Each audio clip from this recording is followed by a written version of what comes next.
Welcome to Snipisode 17 of the Daily Dose of DMC podcast.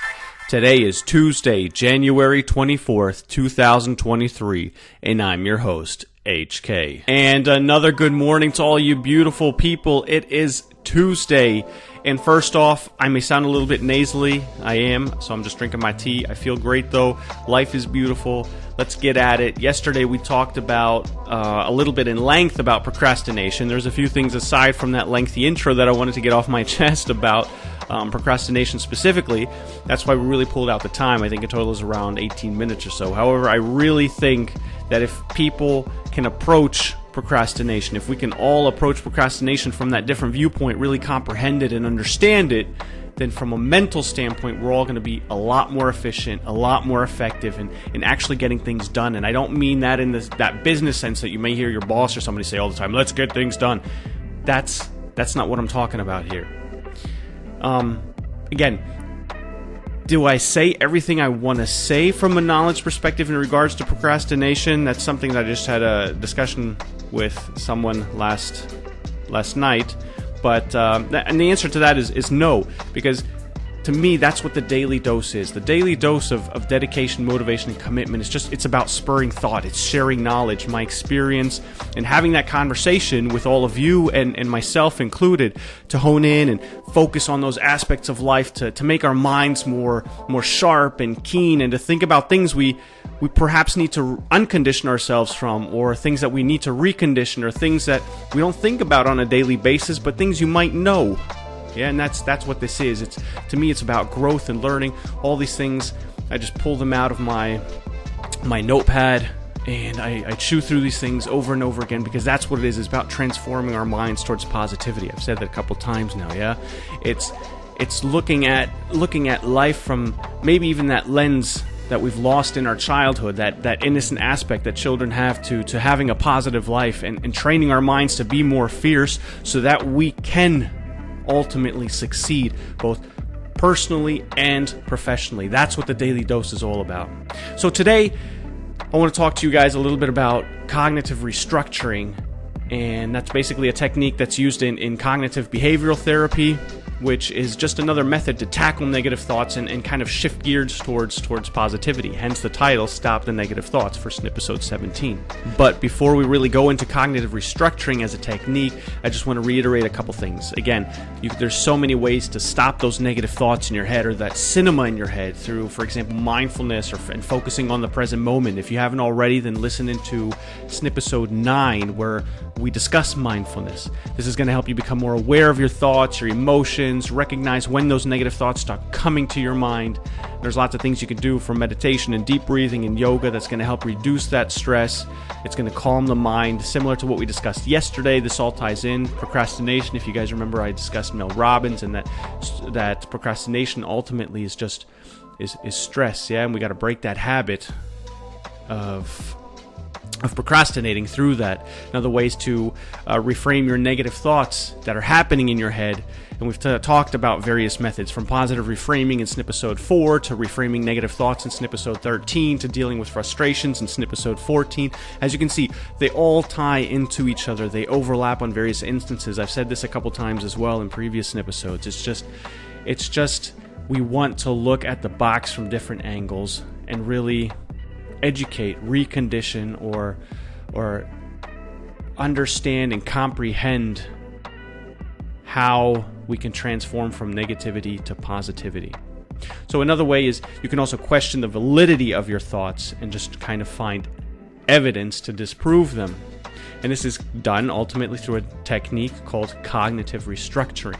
It's basically challenging those negative thoughts and looking for evidence that contradicts the thoughts that you have. It's a core part of cognitive behavioral therapy, which helps individuals to identify and change those negative thought patterns. It's a psychological treatment for common problems like depression, anxiety disorders, binge eating, and so forth. So it's something psychologists like to use, especially in those areas. However, I think we can really utilize that if we understand it a little bit, and you understand it, to also help us transform our minds just to positivity. Yeah, because ultimately the goal of cognitive restructuring is just to identify and challenge those negative thoughts.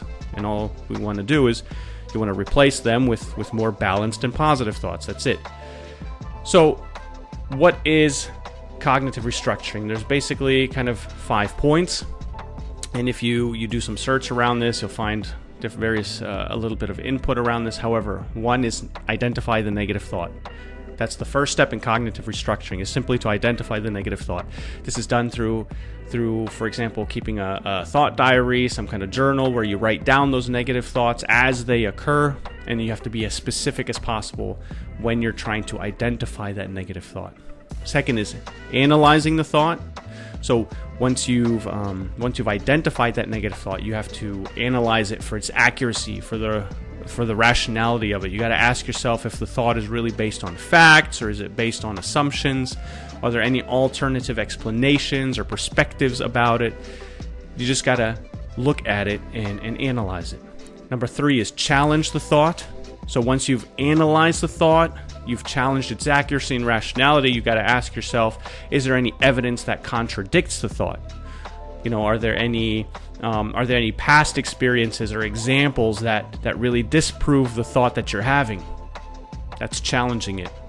Number 4 is reframing that thought.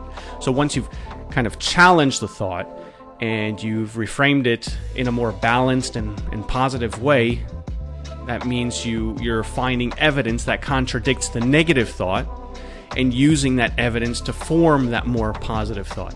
I always said that correctly, yeah. So, and then lastly, number 5 is practice. Yeah, to make cognitive restructuring effective, you got to practice it regularly. Yeah, just like all things. I've said this a lot in a lot of different areas. Just like life in general, the more you practice something, the more you're going to become familiar with the process. You're going to become better at it, better at identifying and reframing negative thoughts and making them into something positive. So those are like the 5 steps of cognitive restructuring in what is CBT, cognitive behavioral therapy. And I just want to give you kind of a simple example just so you understand how to do this. You can do it on your own. You don't need to do it with a therapist or counselor. Like I said, we're just looking at the box from different angles. So let's say you're a student, and your thought, that negative thought that comes into your head is, I am going to fail my exam. Let's just take that as a simple example. I'm going to fail my exam. So the first part, identify the negative thought. We've already done that. The negative thought is, I'm going to fail my exam. Secondly, we need to analyze that thought. So that thought is based on the assumption that you're not good enough, or I'm not good enough to pass the exam. But I haven't, or you haven't, in that case, taken the exam yet. So you don't have any evidence that you're going to fail. We just analyze the thought. Thirdly, challenge the thought. So you could say, I've been studying, I've been preparing for the exam, I've passed other exams before, so there's significant evidence that I can also pass this one. So we just challenge the thought in our minds, really quickly. Number 4 is reframe the thought. So all you got to do is you got to take it and reframe it and say, perhaps I have difficulties. Yeah, I may have some difficulties with exams, but I've prepared well and I have the potential to pass it. So you're reframing that thought. Yeah, you're just saying, I may have some difficulties in the exam, but I'm prepared well and I have the potential to pass it. So we just kind of reframe the thought. And then ultimately practice. Yeah, what you're going to do is just remind yourself of your preparation and the potential time that you've spent every single day preparing for this exam. And that's the thought you're going to stick with as you head into your exam. So that was a very simple example around cognitive restructuring, and I hope that helps to kind of understand the concept. Yeah, like I said, cognitive restructuring it helps people identify and challenge and change the negative thought pattern. Another thing that you can do from a psychological standpoint, just pulling that out, and hopefully it will really help your mental, your emotional well-being, whatever it is.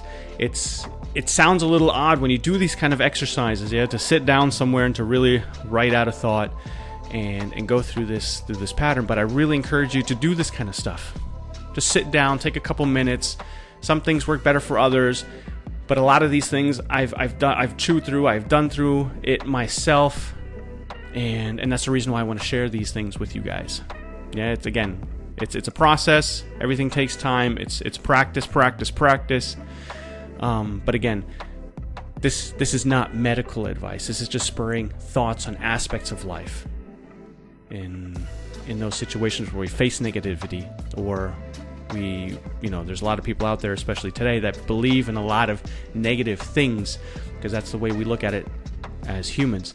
But that's what we're trying to do here, shift towards positivity. So I really hope that that's helped spur some thought around, we've discussed procrastination yesterday, and today we're looking at cognitive restructuring. Utilize that, guys, because our minds are extremely powerful. And once you really comprehend the ability of what your mind is capable to do, and you translate that into your physical, you're going to be amazed at everything that is possible. And I speak from personal experience. I ran my first marathon at the age of, 14 or so, with not that much preparation. So the mind is very, very powerful. Guys, if you're listening in on YouTube, I would appreciate a like, a subscribe, comment below. Does this help? Let me know. Reach out to me. I really appreciate it. If you're listening to this on Spotify, thank you as well. Share it with family and friends. I really appreciate you guys. And like I said, let me know if this is helping. Let me know what else we should discuss and what conversation you would like to have. That being said, guys, stay dedicated, motivated, and committed all day, every day.